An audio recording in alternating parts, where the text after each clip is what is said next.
The Night Before Christmas by Clement C. Moore. Pictures by Gyo Fujikawa. 'Twas the night before Christmas, when all through the house not a creature was stirring, not even a mouse. The stockings were hung by the chimney with care, in hopes that St. Nicholas would soon be there. The children were nestled all snug in their beds, while visions of sugar plums danced in their heads. And Mamma in her kerchief, and I in my cap, had just settled our brains for a long winter's nap, when out on the lawn there arose such a clatter, I sprang from my bed to see what was the matter.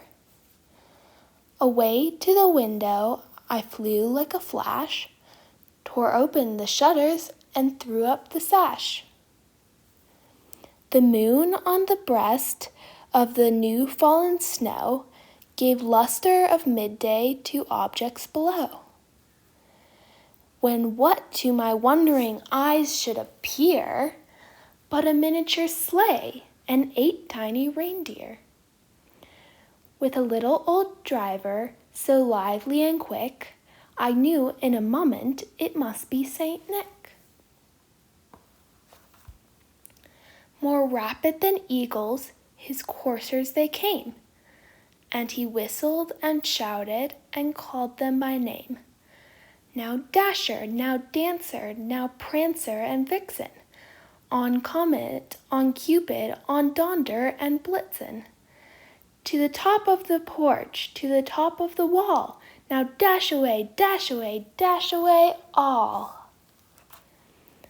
As the dry leaves that before the wild hurricane fly, when they meet with an obstacle, mount to the sky.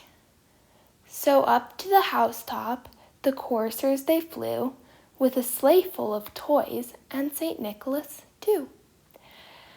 And then in a twinkling I heard on the roof the prancing and pawing of each little hoof.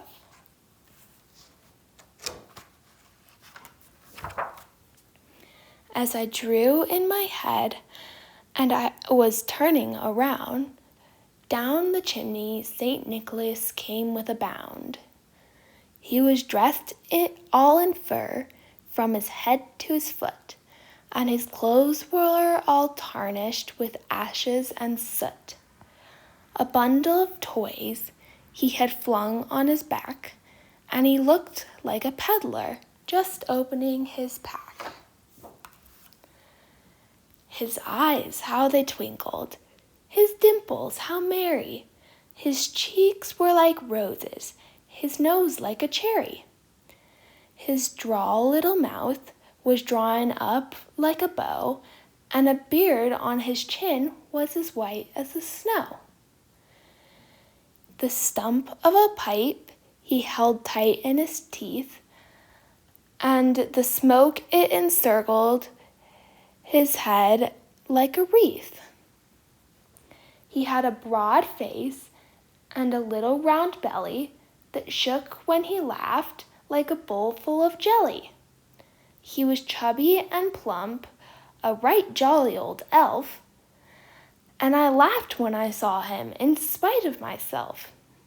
A wink of his eye and a twist of his head soon gave me to know I had nothing to dread.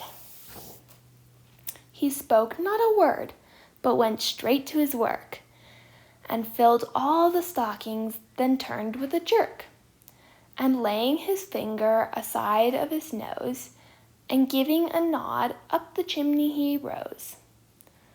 He sprang to his sleigh, to his team gave a whistle, and they all flew down of a thistle. But I heard him exclaim, as he drove out of sight, "Happy Christmas to all, and to all a good night."